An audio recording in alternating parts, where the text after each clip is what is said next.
Итак, давайте начинать. Давно мы не общались в таком формате. Сегодня у нас воскресный вебинар по традиции, да, и он, наверное, сегодня разделится на две части. Первая часть будет для старичков, для тех, кто давно в проекте, и в конце уже будет слайд, в рамках которого я расскажу то, что я думаю о проекте. Я расскажу тем, кто недавно с нами. Мариша, отключите микрофон, пожалуйста.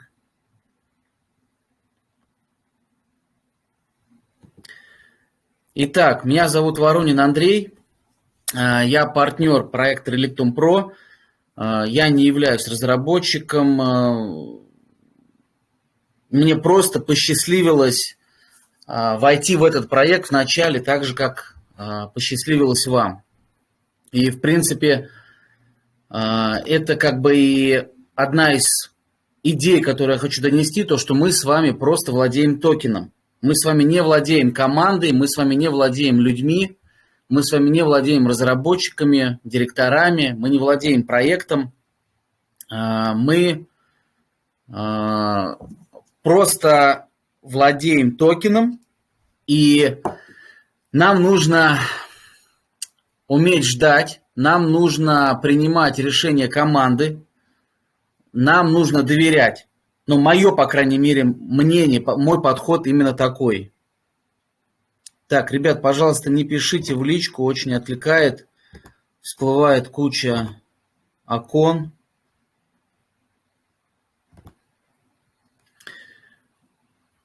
Так, дальше. Очень много сейчас разговоров о том, что происходит, в принципе, в проекте. Даже я слышал такое мнение, что многие считают, что есть в проекте некое затишье. Я не понимаю, как можно увидеть затишье, как может вообще показаться, что в проекте тишина, да, и ничего не делается, потому что у нас есть новостной канал, в котором, ну, если не пару раз в неделю, то раз в неделю выходит какая-то информация. И ну, вот в рамках этого слайда, да, то есть у нас был листинг, у нас готовятся еще листинги.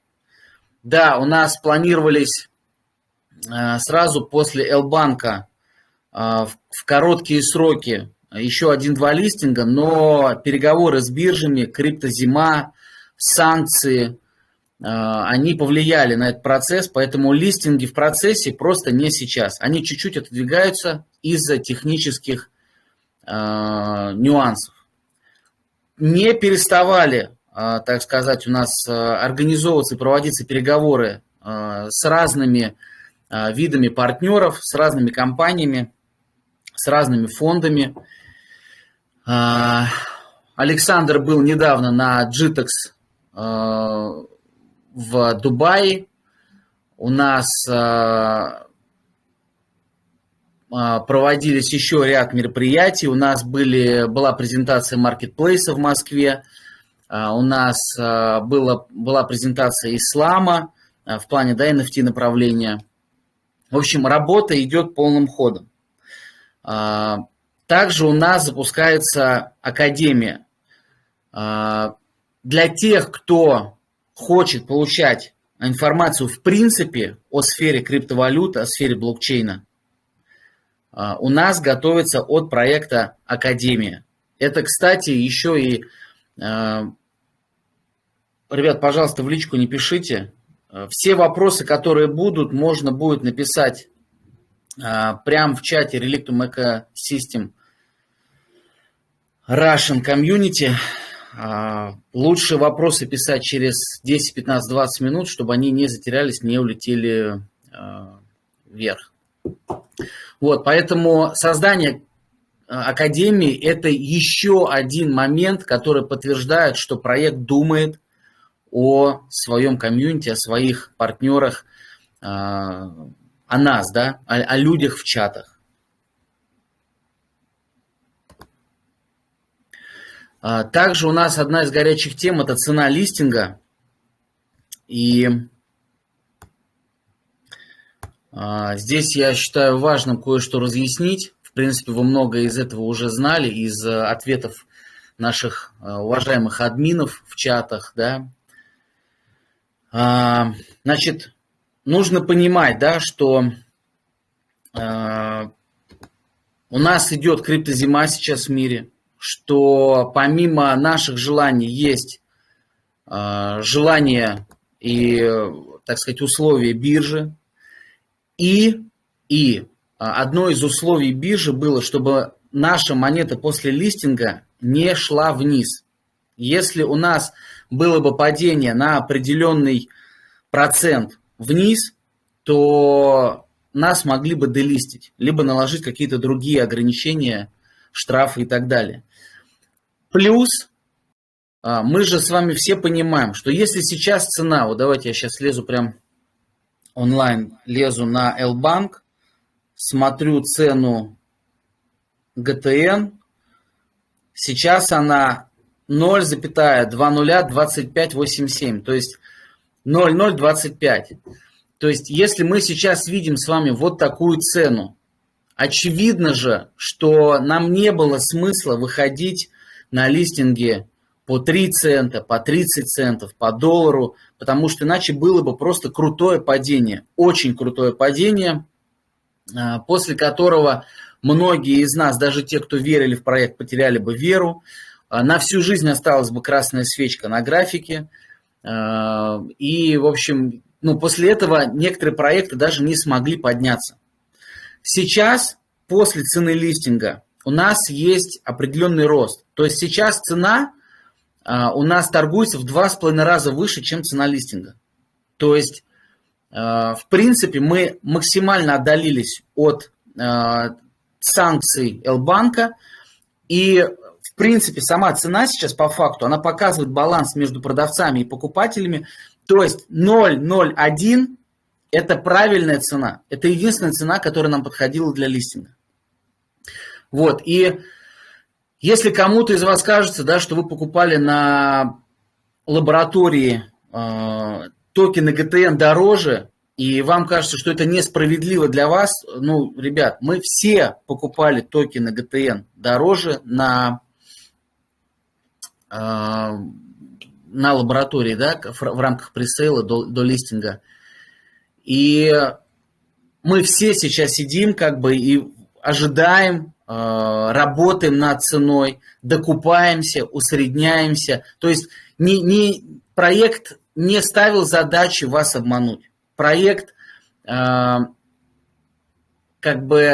вынужден, да, пойти вот на эту цену, потому что большая часть нашего комьюнити, она пришла за быстрыми иксами. Большая часть нашего комьюнити не разобралась. Они не собираются холдить долго и разбираться в технологии. Они хотят на первых хаях продать, да, на первом росте продать токены GTN. Они имеют на это право, мы все имеем на это право. У нас полная децентрализация, да. То есть у нас есть централизация, у нас есть разработчики, есть директора, которые помогают нам дальше, так сказать, продвигать блокчейн реликтума в жизнь, в мир. Но, в принципе, то, что мы все владеем нодами, мы все обладаем своими токенами GTN, это, в принципе, дает нам свободу выбора. И мы вправе продать токены GTN. Но большинство из нашего комьюнити, или большая часть, они просто хотят формально, да, купить дешевле, продать дороже. И поэтому идет большой слив токенов GTN на бирже от тех людей, которые не до конца разобрались в технологии. Поэтому цена 0,01 – это единственная цена, которая нам подошла. Потому что с любой цены выше той, которая сейчас у нас есть на бирже, той цены, которую установил рынок, да, 0,2025 или там 26, любая цена выше этой, она бы привела к красному падению, да, к красной свечке вниз.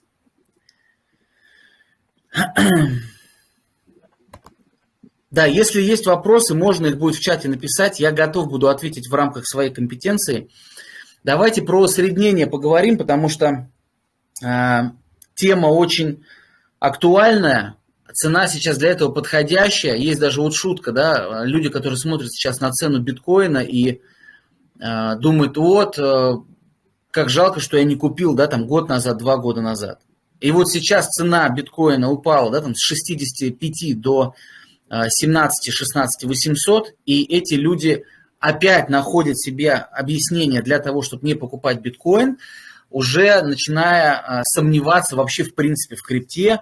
Даже, я бы сказал, многие продают биткоин, да, на этом падении. То же самое, в принципе, да, с сознанием человека. То есть падение цены токена нормального белого законного проекта, за которым стоят технологии, бояться не надо. Для меня это момент для усреднения. Сейчас я хочу для некоторых из вас, я знаю, что многие из вас уже понимают, что такое усреднение, но тем не менее я бы хотел на калькуляторе привести пример, насколько это важно усредняться и насколько это в цифрах выгодно. Значит, смотрите, у нас сейчас цена, грубо говоря, на L-банке 0,2025 или там 26, да, округлим восьмерку до следующего значения 0,026, грубо говоря. Значит, берем калькулятор. Представим, что мы в лаборатории пару-тройку месяцев назад, да, или там полгода назад, купили на $100 токенов GTN по цене 0,02, то есть по 2 цента. Значит, я делю $100 на 0,02. То есть, чтобы получить количество токенов GTN, которые мы получили бы на $100, если бы мы зашли бы в GTN несколько месяцев назад, да, или там полгода, год назад, ну, грубо говоря, да, цену 0,02 беру. Итого у нас получается, что в лаборатории на $100 мы бы купили по цене 2 цента за токен 5000 токенов. Не знаю, там качество камеры хватает. 5000 токенов за $100 в лаборатории. Давайте зафиксируем эту цифру. На $100 по 2 цента мы получаем 5000 токенов. Все, забываем об этих цифрах на секунду. Теперь берем цену сегодня на бирже 0,2026. Берем эти же $100 и делим на цену 0,2026. У нас получается 38 400 с лишним там токенов. Ребят, микрофон, пожалуйста, отключайте, кто присоединился.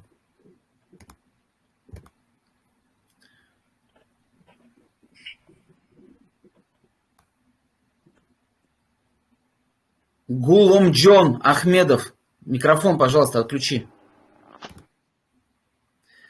Так, то есть, что такое усреднение? Значит, на первые $100 мы купили с вами 5000 токенов. На вторые $100, например, если мы закупимся на L-банке сегодня, мы можем получить 38 тысяч с лишним токенов. Теперь давайте суммируем эти токены. 38 461 токен плюс 5000 токенов, которые мы купили на первые $100 несколько месяцев назад. Итого 43 461 токен. Я надеюсь, что вы следите за мной.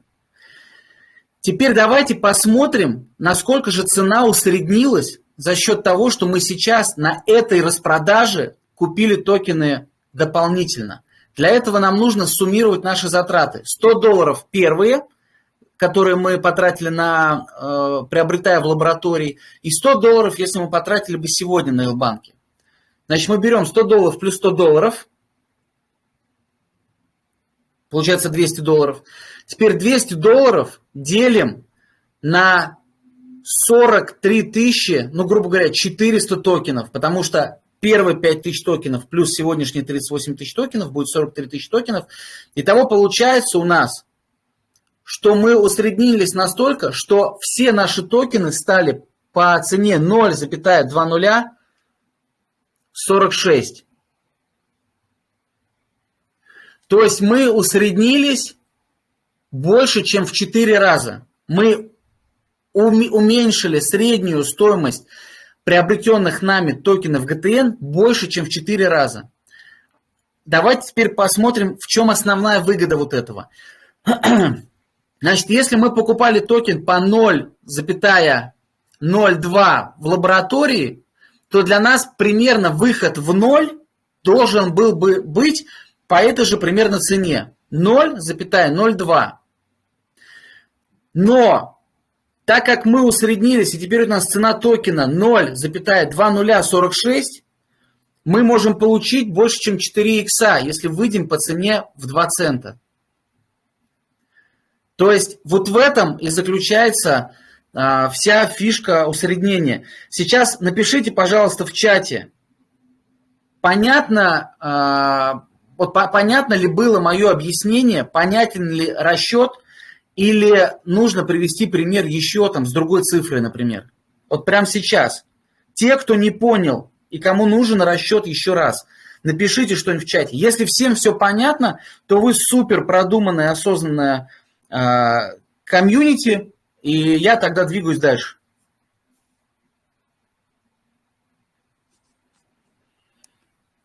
Ребята, вы супер. Чат молчит, никому ничего не надо. Понятно, супер. Тогда двигаемся дальше. Итак, у нас, как я и сказал ранее, да, у нас проект не стоит на месте. И один из шагов, который был реализован, это добавление USDT тезера на блокчейне Tron, то есть возможность хранить доллары в монете USDT блокчейна Tron в нашем кошельке. Давайте по порядку разберемся, что это такое вообще и зачем нам это. Значит, все мы знаем, что есть стейблкоины. Зачем нам стейблкоины? Ну, я назову для себя основной инструмент. Вот если бы я зашел в биткоин по 65 тысяч долларов и из USDT купил бы, да, в биткоин по 65 тысяч долларов и увидел предпосылки падения биткоина вниз, то мне что нужно было делать? У меня есть два варианта. Либо остаться в биткоине, вместе с ним упасть в цене и ждать его роста, либо можно поступить более продуманно. Можно из биткоина выпрыгнуть в стейблкоин, например, в USDT. То есть я как бы 65 тысяч долларов фиксирую, выпрыгивая из биткоина в USDT, то что USDT стабильная цена, стейбл. Биткоин падает, и если я вижу, что биткоин упал, и я могу за те же там, 65 тысяч USDT купить уже больше биткоина, потому что биткоин подешевел, я из USDT выпрыгиваю обратно в биткоин. То есть для меня USDT это не просто формат купить доллар в формате крипты. Для меня это некий этаж, на который я могу выпрыгнуть из нужной мне цены криптовалюты.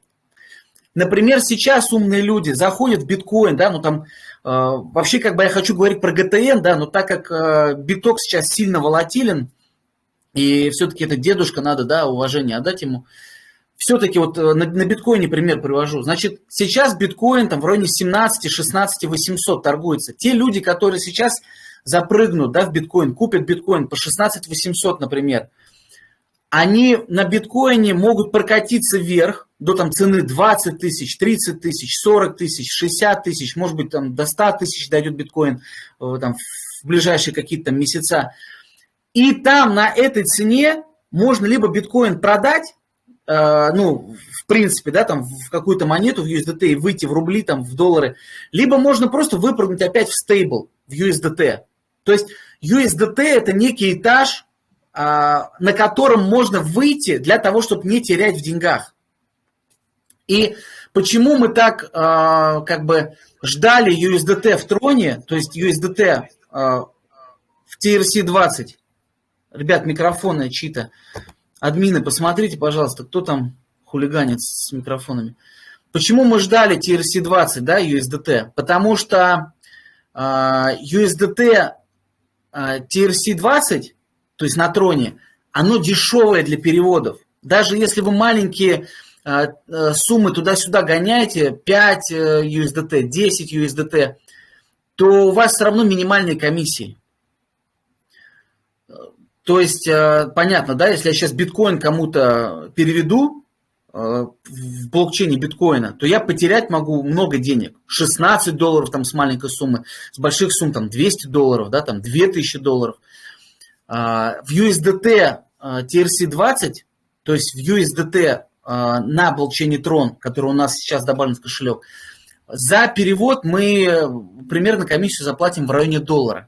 Ну, понятно, что зависит, да, там от суммы, но, грубо говоря, в районе $1. И, в принципе, об этом уже даже появляются что-то типа статей, true story и таких удивленных в СМИ, да, высказываний, что, смотрите, я там все деньги перегнал в доллары, купил там имущество за границей, и я потратил без привлечения банков, никому ничего не подтверждая, ни свой доход, не заплатив комиссии, не стоя в очередях в банках, я просто заплатил на бирже минимальную комиссию, да, там в несколько долларов, и перегнал молниеносно в течение минуты огромную сумму денег, да, там в другую юрисдикцию или в другую страну. Именно для этого как бы и есть, да, вот крипта, и именно для этого есть USDT в TRC-20, то есть с маленькими комиссиями. Нужно понимать, что в принципе USDT оно есть на разных блокчейнах, но сейчас, честно говоря, на Binance Smart Chain тоже пару раз получалось перегонять USDT с маленькими комиссиями, когда нагрузка сети была у USDT Tron большая. Но, в принципе, в основном почти что мы все пользуемся сейчас TRC-20. То есть теперь мы можем без комиссии, точнее с минимальной комиссией переводить USDT, хранить и там, выводить обратно. И это, в принципе, открывает большую дорогу любым компаниям, которые захотят в реликтуме делать свои проекты, начинать стартапы, либо просто быть частными инвесторами. Еще один шаг, о котором не могу не сказать, это мост с космосом. Я вот выписал себе несколько для меня важных и понятных пунктов, почему мост с космосом это для нас тоже как бы некий выход на следующий уровень. Значит, во-первых, мы можем опять же таки с маленькими комиссиями, например, гонять дорогую монету. Например, если биткоин мы друг другу будем отправлять в сети биткоина, то у нас просто биткоин однажды кончится комиссиями.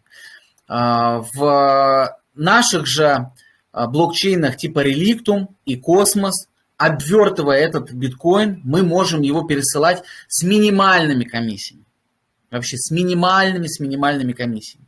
Кстати говоря, Cosmos это и есть тот технологичный блокчейн, та технологичная экосистема, которая заняла оправданно свое место. Ну вот сегодня я смотрел, она, по-моему, на 21-м, на 22-м месте в CoinMarketCap. В принципе, вот топ-30, топ-40, да, топ-50 монет – это именно вот такие вот проекты, за которыми технологии. И я считаю, что очень скоро проекты, в которых нету вот таких вот решений, понятных, безопасных, востребованных, они будут, наверное, выходить из топового списка монет. А такие монеты, как Cosmos, как Relictum, ну, не буду, да, перечислять другие названия, дабы не нарушать, да, тематику нашего сегодняшнего вебинара, они будут занимать топы. Вот, поэтому сотрудничество с Космосом для нас это огромный шаг вперед. Еще нам нужен Космос для того, чтобы, например, переводить монеты без бирж. То есть нам не нужно регистрироваться на биржах. И в наше время это сейчас особенно актуально, потому что биржи начали хулиганить из-за санкций, из-за российских IP-адресов. Просто начали, к сожалению, скамиться, портиться, вскрываться хакерами, обворовываться командами и так далее и тому подобное. То есть биржа, запомните, биржа – это не безопасное место. Безопасное место – это ваш либо холодный кошелек, либо такой кошелек типа как наша нода. То есть нода, которая есть в Реликтуме. Да? Кошелек или нода, неважно. Да? Это наша сохраненная программа на наше устройство, где только мы по своему паролю можем войти и принять решение, что сделать с нашей криптовалютой. Следующий пункт, почему нам нужен космос, чтобы можно было без KYC, без предоставления своего паспорта, без фотографий с листками, с датами, без контрольных СМС на номер телефона, без контрольных сообщений на ваш имейл, без скачивания всяких двухфакторных аутентификаций, мы можем напрямую просто в космос отправить монеты. Раньше, чтобы нам купить монеты космос, да, или в космосе что-то сделать, нам нужно было найти либо обменник, либо биржу, где торгуется, обменивается космос, и вступить в кросс какую-то, да, там, продажу, обмен, да, коллаборацию с космосом. Сейчас мы с помощью моста можем сделать это напрямую из Реликтум. Еще один момент, это чтобы запартнериться и использовать услуги, возможности друг друга. Я думаю, что нам будут доступны всякие разные продукты, игры, возможно, стейкинги, возможно, предоставление объема монет там для ликвидности, какие-то пулы, я не знаю, лаунчпады. То есть, как бы надо понимать, да, что крипта, она на стадии развития. Космос – это огромнейшая экосистема с кучей проектов, фондов, приложений, партнеров и так далее. И я уверен, что наше сотрудничество с космосом, оно откроет нам большие перспективы. Возможно, даже какой-то будет у нас стейкинг совместный, да, например, там, не знаю, либо обменяй ГТН на космос, либо внеси ГТН и получи космос. И об этом еще не было речи. Я не хочу пускать слухи, да, непроверенные, но я думаю, что рано или поздно наше сотрудничество с космосом, оно будет открывать нам какие-то дополнительные перспективы. Как и любое сотрудничество любых двух огромных корпораций, двух огромных экосистем, они должны что-то придумывать, они будут все время как-то искать возможность заработать деньги, предоставить своему комьюнити возможность заработать деньги, безопасно хранить деньги. Я не знаю, может быть, там криптокарты будут запускать и так далее. То есть у нас огромнейшие перспективы открываются в случае открытия моста с космосом. Плюс мы как бы информируем комьюнити друг друга о том, что мы есть. То есть комьюнити космоса, скорее всего, узнает о том, что есть такой проект Реликтум со своим блокчейном, со своими возможностями, со своим дексом. А комьюнити Реликтум узнает о том, что есть такая экосистема, как космос, со своими возможностями. Если повезет, то космос даже, возможно, опубликует в своем твиттере о том, что теперь мост есть с Реликтумом, если не забудут это сделать, потому что космос – это огромная экосистема. То есть, как ни крути, это огромнейший для нас шаг вперед. И еще один момент, исключительно, вот я как бы за него, о нем подумал и считаю, для меня это важным, что для нас, для проекта Реликтум, коллаборация с космосом или коллаборация, да, там, сотрудничество с L-банком, это еще один шаг, где нас проверяют как блокчейн.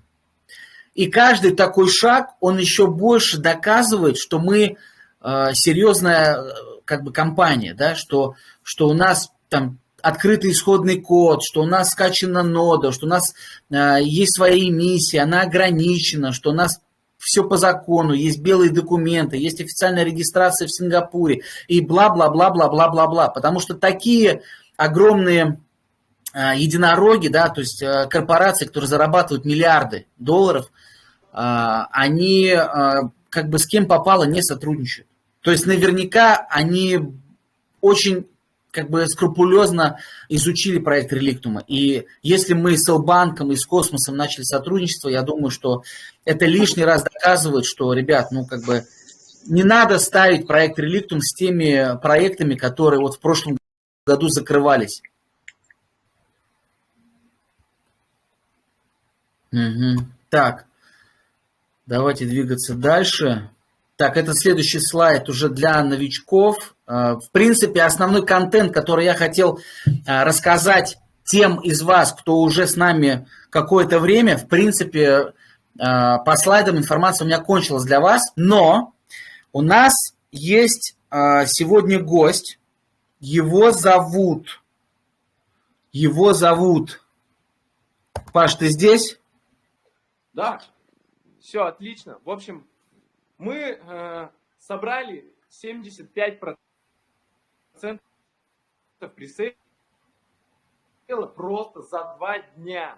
Одним лишь роликом на ютубе и только по российским чатам за 2 дня мы 75% токенов продали. Это говорит о том, насколько у нас, качественная, активная комьюнити, о том, что каждый здесь может просто тоже взять и создать свой проект прямо с нуля и найти всех нужных людей, инвесторов и так далее прямо внутри нашего комьюнити. Вот. Почему мы не стали допродавать оставшиеся 25% токенов? Потому что пришла идея, которая должна улучшить жизнеспособность, успех игры, и, соответственно, она немножко еще потребует дополнительных денег в разработке. И, соответственно, оставшиеся 25% мы продадим чуть-чуть дороже уже на DEX, и там уже мы расскажем также нашему иностранному комьюнити о том, что вот игра готовится и так далее. В общем, на данный момент в каком процессе мы находимся?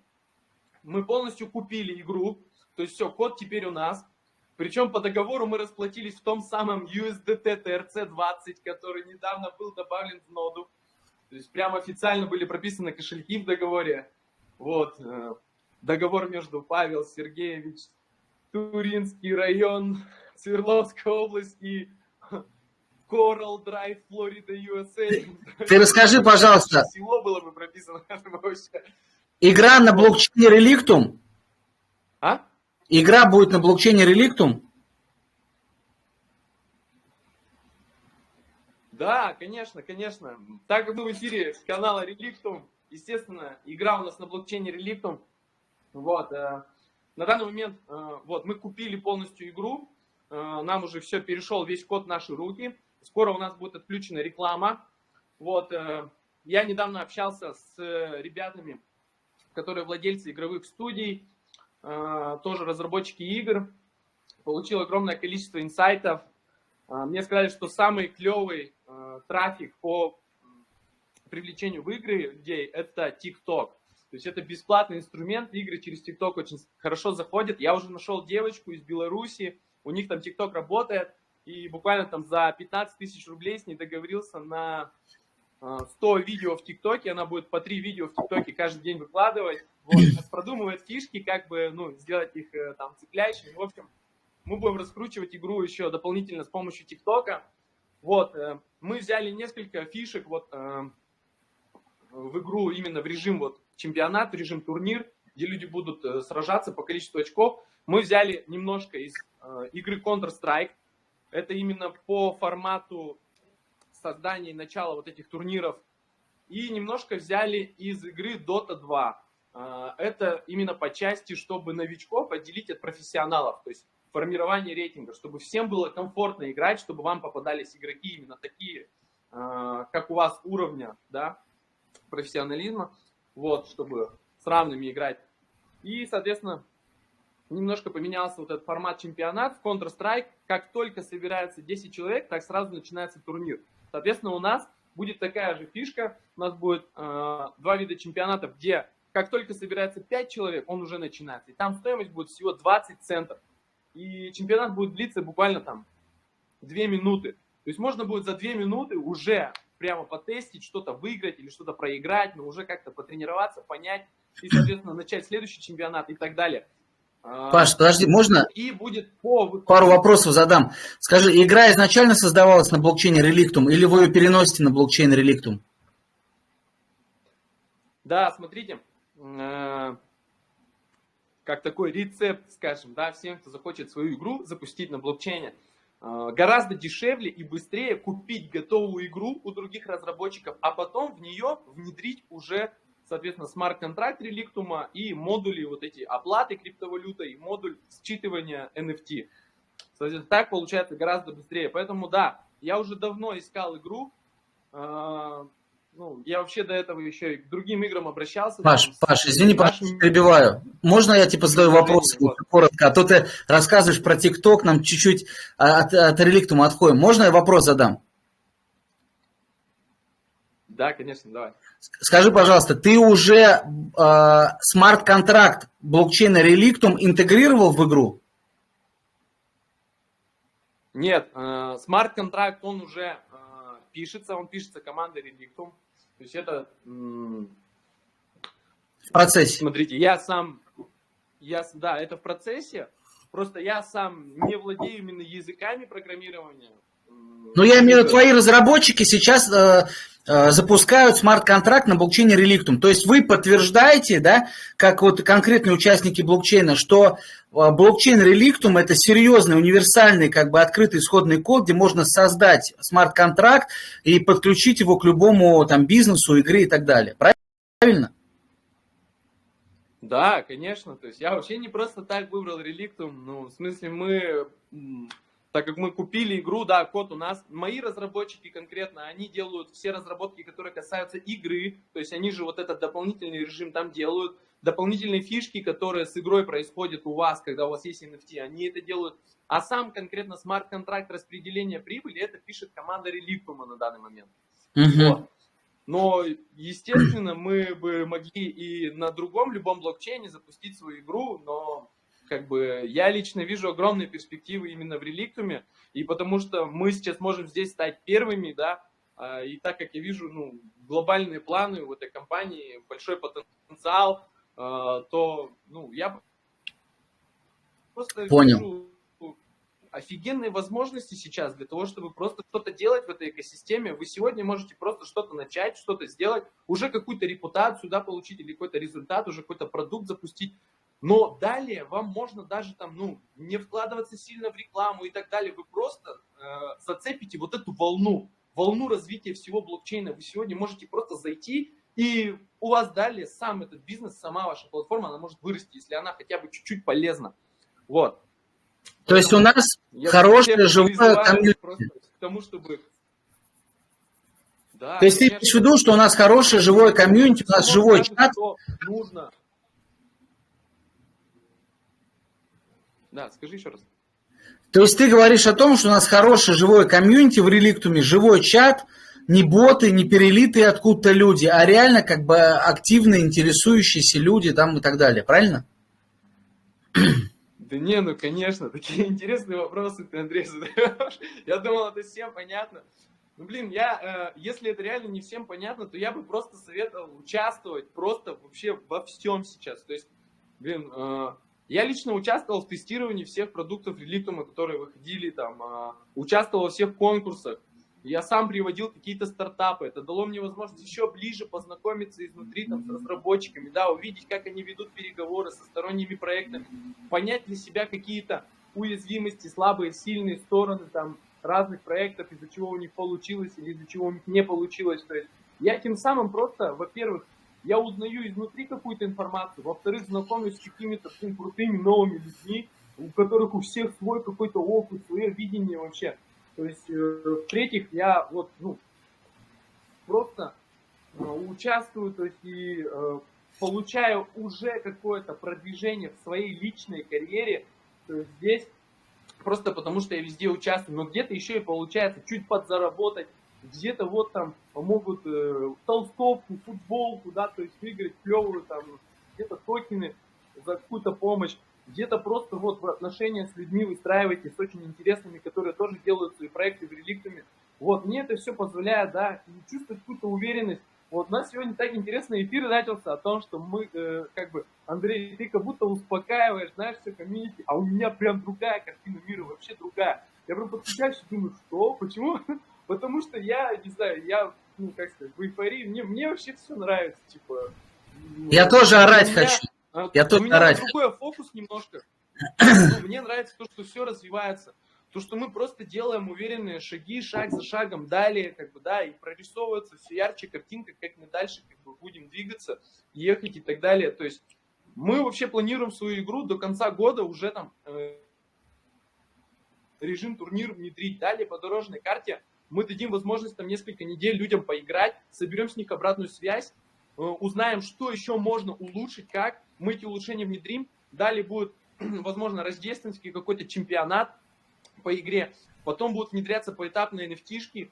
Некоторые NFT будут доступны именно там в бесплатном режиме, если вы пройдете до определенного уровня игру. Другие NFT будут доступны, если вы будете только вторые места занимать там в чемпионате. Третий вид NFT – то, что вы первые места в чемпионате занимаете. А потом, когда вы будете собирать целую коллекцию из разных, у вас это будет дополнительный эффект давать, дополнительные штуки для вас открывать. Соответственно, тем самым мы запустим еще целый раздел. Мне компания Relictum обещала раздел Games в Relictum NFT. И вообще отдельно, я так понимаю, будет как Relictum Games, да, направление, отдельно от NFT. Вот, и, соответственно, мы там везде тоже засветимся. И Паш. далее я это вижу как, то есть если таких проектов, как наш, будет появляться там каждый там полгода, то, соответственно, мы очень быстро обрастем, если каждый будет там через ТикТок как-то стрелять, да, мы будем обмениваться опытом, я буду все вам рассказывать, как я делаю, и, соответственно, все, кто будет что-то подобное запускать, мы будем, ну, все, то есть обмениваться нашими успехами, фишками, тайминг. Так все быстро разовьем эту экосистему. Я понял, что ты можешь говорить об игре своими часами, даже не останавливаясь чтобы вдохнуть новый кислород, чтобы продолжить говорить. Давай, последний вопрос, очень короткий ответ. Это игра бродилка-стрелялка, да? Нет, там нет никакой стрельбы, но она как бродилка, да. То есть, именно возможность заработать будет в формате соревнования. То есть те, кто проявят больше там смекалки, натренированности, ну просто прям выиграть можно будет, как забег, знаете, как соревнование. Подходит. Паш, давай, я буду тайминг соблюдать. Спасибо большое, что вышел на связь. Спасибо вам, ребят. Все проявляйтесь, участвуйте. Это охрененные возможности сегодня открываются перед всеми. Спасибо. Спасибо. Итак, это был Паша, один из нас, да, точно такой же партнер, как любой из нас, который просто не сидит на месте, взял и использовал блокчейн Relictum для создания чего-то, да, для создания там своей игры, своего бизнеса и так далее. Да, в принципе, Павел правильно сказал, что у меня был такой изначально посыл, я как будто немножко, что ли, успокаивал или пытался приободрить, потому что у меня реально состояние такое, что я хочу орать, потому что меня прет. Я вижу правильную скорость развития. Это не какой-то пирамидос, где нам создали за 30 дней инструменты для роста цены, где нас просто на верхушке побреют, да, как овец. Я вижу, что здесь люди заморачиваются технологией. Ну, ладно. В общем, по контентной составляющей для старичков все. Сейчас вот в рамках последнего слайда, для тех, кто с нами недавно, я хотел свое видение о проекте рассказать. Для тех, у кого есть вопросы, пожалуйста, можете вопросы накидать в нашем единственном чате. У нас сейчас один чат остался. Вот, я расскажу еще пару слов о проекте. Итак, значит, Relictum Ecosystem. Согласно вот этого слайда, да, очень хорошо видно, что из себя представляет проект. В принципе, наверное, вот этот слайд, он как бы меня и заставил как бы задуматься, да, и вообще, что это за проект, и можно ли его вообще серьезно рассматривать. Потому что, согласно этому слайду, я вижу, что это огромная экосистема со своими продуктами. И это не просто рисунок направлений, куда мы стремимся. Это рисунок с продуктами и направлениями, где мы уже реализовались на, ну не знаю, наполовину минимум.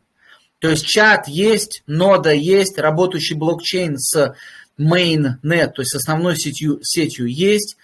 В ноде у нас начисляется роялти согласно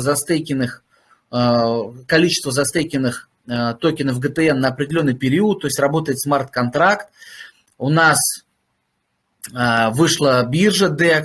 У нас буквально, вот я думаю, что вот-вот мы услышим о наших созданных играх, в том числе Паша, вот только что выступал, да, он отдельно, да, как частный такой предприимчивый партнер организовал свою игру. И, в общем, у нас, то есть, все идет, по моему мнению, правильно, со своей скоростью. В принципе, говорить я о экосистеме могу долго. Единственное, что я хочу добавить, что, как я и сказал, когда рассказывал про космос, я думаю, что в ближайшие несколько лет топовые проекты, которые будут в топ-10, 20, 30, 40, 50 на CoinMarketCap или там на CoinGecko или на других сервисах, на других мониторах, я думаю, что этот перечень проектов будет меняться. Почему? Потому что останутся, выживут и будут востребованы только те проекты, где есть вторичное обращение токенов, внутренних токенов. И у проекта Relictum Pro, я считаю, есть большие перспективы, потому что токен GTN, он платит роялти. И у проекта Relictum есть свои продукты. То есть мы не какой-то мем-токен, да, я ничего не хочу сказать плохого про токены, да, там с аватарками животных или там каких-то футбольных клубов, да, там фан-токены или еще ряд известных нам токенов. Я лишь хочу сказать, что если за криптовалютой стоит блокчейн, который используется в технологиях своих продуктов, и этот блокчейн подходит для реализации других стартапов, проектов, компаний, игр, мостов, децентрализованных финансов и так далее, то я считаю, что у таких проектов есть огромные перспективы. И именно такие проекты и будут выживать. И я считаю, что Relictum Pro – это как бы топовый проект. В моем портфеле это топовый проект, это топовый блокчейн, и я как бы топлю за Relictum Pro.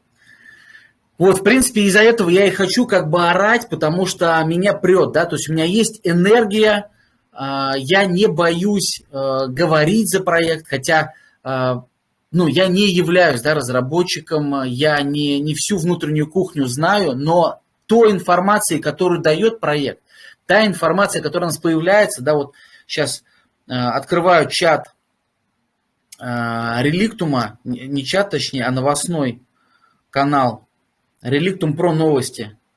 Вы посмотрите, сколько здесь информации. Восстанавливается Ask Live. Статья «Как блокчейн выводит индустрию игр на совершенно новый уровень». Разъяснялка, что такое децентрализация. Это же все силы, время, понимаете? Это все экспертная подача информации. Это уже работа с комьюнити. Это уже обучение комьюнити. Дальше обновление ноды. Информация о том, что начислился стейкинг. Рекламный пост о том, что была АМА-сессия в гостях у CryptoBati. То есть сказать о том, что у нас какое-то затишье, что проект ничего не делает, но просто язык не поворачивается. Вот, ладно, не буду тратить время. Давайте, если есть по услышанному какие-то вопросы, я буду рад на них сейчас ответить.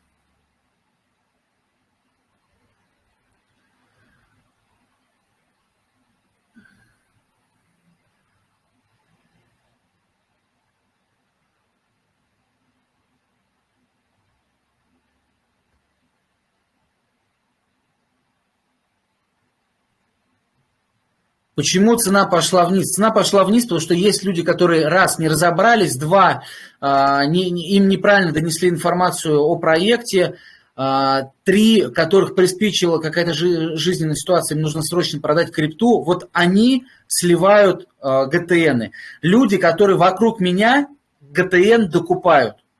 То есть я думаю, что ГТН будет расти, плюс не забывайте, что проект ежеквартально будет еще и дополнительно сжигать токены GTN.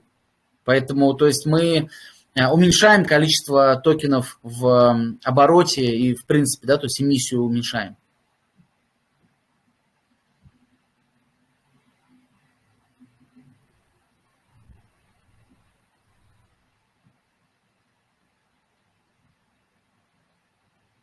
Так,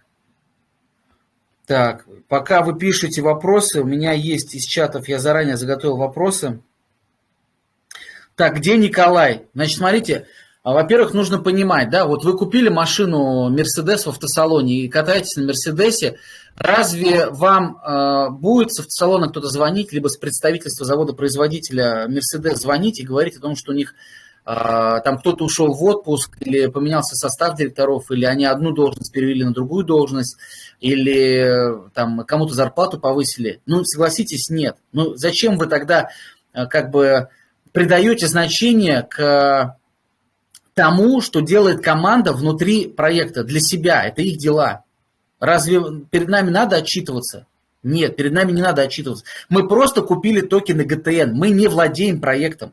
Мы не владеем директорами. Они не стали нашими рабами, бухгалтерами, нашими какими-то там индивидуальными техподдержкой, либо разработчиками того, чего нам хочется, из-за того, что мы купили токены ГТН. Нет, это огромная корпорация, которая продавала токены ГТН, и нам посчастливилось в нее залететь по низкой цене. Все. Николай, у меня информация про Николая такая, что человек просто, ну, если я имею право так оценить, перегорел в чате, да, потому что я реально горю в чате. Вот эти вопросы одни и те же. Но это, извините, любого батюшку, да, религиозного, святого, воцерковленного просто доведет до крика матом. Но это же невозможно. Одни и те же вопросы. Я думаю, что человек просто отключил, удалился из чата просто, чтобы не головой туда не входить опять, да, не видеть, что пришло уведомление, что в чате опять какая-то переписка, чтобы туда не вовлекаться.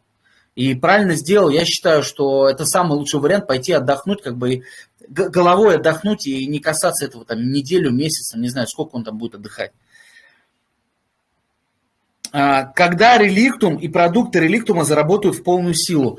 Для меня реликтум работает в полную силу, если почитать наш канал Relictum Pro новости, понять, что у нас mainnet в ноде, что у нас выпущен был DEX, у нас был сейчас первый листинг, у нас сейчас идет мост с космосом, мы постоянно фигурируем на каких-то мероприятиях, постоянно персонал, ну там в хорошем смысле персонал что-то делает, проводит встречи, чистит код, дорабатывает блокчейн и так далее. То есть я считаю, что мы работаем в полную силу, просто сейчас идет стадия узнаваемости в мире. Стадия, когда мы в мире должны откусить свой кусок. Когда будет расти цена ГТН, почему цена падает? Ну, отвечал уже несколько раз. Я считаю, что у нас есть ливуны, люди, которые продают токен ГТН по каким-то причинам. Я считаю, что токен ГТН можно продать по нескольким причинам. Первое, это ты сомневаешься вообще, в принципе, в крипте, на тебя влияет криптозима, хейтеры в чатах, ты боишься потерять деньги, ты боишься, что банки как-то там заблокируют всю крипту и так далее. Второе, это тебе нужны деньги прямо здесь и сейчас, поэтому ты готов продать любую крипту, продаешь в том числе ГТН. Третье, это ты не дождался иксы, на которые тебя пригласили, поэтому ты продаешь токены ГТН. Ну, то есть что-то в этом роде. Я не видел человека, который разобрался в white-paper Relictum Ecosystem, понимает, что наличие токенов GTN ежемесячно, 2 раза в месяц начисляет роялти и продает токены GTN. Я таких людей не встречал. Я не видел людей, которые разобрались в Relictum Pro и продают токены GTN. Вот мое мнение такое. Я с момента листинга 2 раза докупил токены GTN на L-банке. Так, дальше. Когда будут еще листинги? Значит, по листингам у нас должно было быть действительно пару листингов прямо в кратчайшие сроки после L-банка, но, к сожалению, биржи немножко потрепали нам нервы. Это связано с санкциями, с российскими IP-адресами, с изменением каких-то условий, с криптозимой, что-то там еще. Какие-то, в общем, технические нюансы, нас это вообще с вами не должно волновать. Если проект видит, что эти биржи нам больше не подходят и начинает концентрировать свое внимание на переговорах с другими биржами, это личное дело проекта. Еще раз, вернемся к слайду номер 2. Мы всего лишь купили токены GTN, мы не владеем проектом и директорами. Они поворачивают проект туда, куда считают нужным, потому что им виднее. Поверьте мне, я общаюсь с ними, с определенной регулярностью, в том числе с нашими админами, дай бог им здоровья, откуда у них столько смирения, я не знаю. У нас далеко не дураки у руля. Без нас с вами отлично поймут, куда нам надо повернуть, с кем запартнериться, на какой бирже залиститься и так далее. Наша с вами задача не мешать. Если вы хотите помочь, напишите пост, пролайкайте CoinGecko, CoinMarketCap, Twitter, напишите свой пост в своих соцсетях, в своих чатах. Все, дайте время. У нас криптозима идет. Проекты умирают. Посмотрите, FTX. У него хозяин 16 миллиардов потерял долларов. Посмотрите, что происходит на рынке. Чего вы прилипли к GTN и к Relictum Pro. Relictum Pro себя невероятно стабильно чувствует. У нас рост вообще-то. Весь рынок падает, у нас рост. У нас при всем падении токена GTN сейчас 260% роста от цены листинга. Мы по 0.01 залистились, сейчас цена 0.026. Это 260% роста. 2,5 икса. Почему так мало людей в чате? Почему не перелить просто людей с чужих каналов, чатов? Значит, насколько я понимаю, проект не хочет переливать других каких-то криптонов из других чатов. И мы как бы не претендуем на комьюнити, не знаю, там людей, которые сидят в эфире, в биткоине, в Дэше, в Кардано и так далее. Мы, грубо говоря, формируем свое комьюнити. Мы варимся в своем огромном большом супе. Да? У нас огромная своя экосистема. У нас вокруг ноды куча продуктов со стейкингами и так далее и тому подобное. У нас сейчас идут коллаборации с космосом, листинги. То есть мы взращиваем свое комьюнити, у нас будет своя академия. То есть у нас огромный свой процесс. Нам нет смысла напихать сюда людей, которые будут спрашивать, что это за чат, как я сюда попал, будут удаляться. Это будут видеть нормальные партнеры, на них это будет влиять, нам это не надо. У нас планомерный рост. Вот сейчас смотрю на чат, у нас 6905 человек. Мы недавно... еще говорили там, что сколько мы не могли пересечь там. Ну, короче, то есть у нас рост участников в чате прям на лицо. Поэтому все нормально, мы растем планомерно. Так, выписанные мои вопросы закончились. Еще раз смотрю, есть ли вопросы в чате.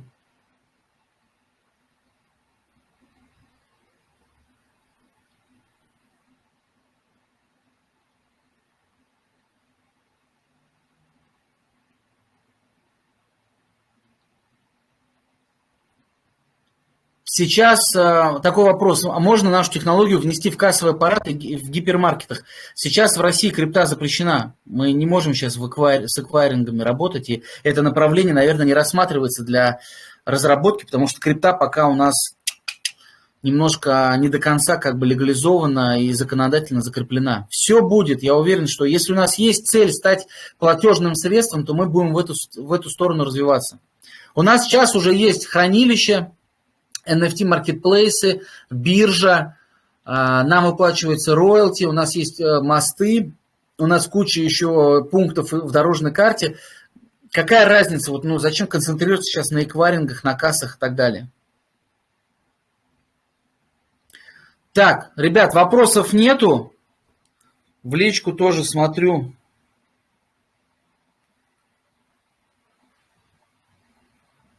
В личку тоже вопросов нету.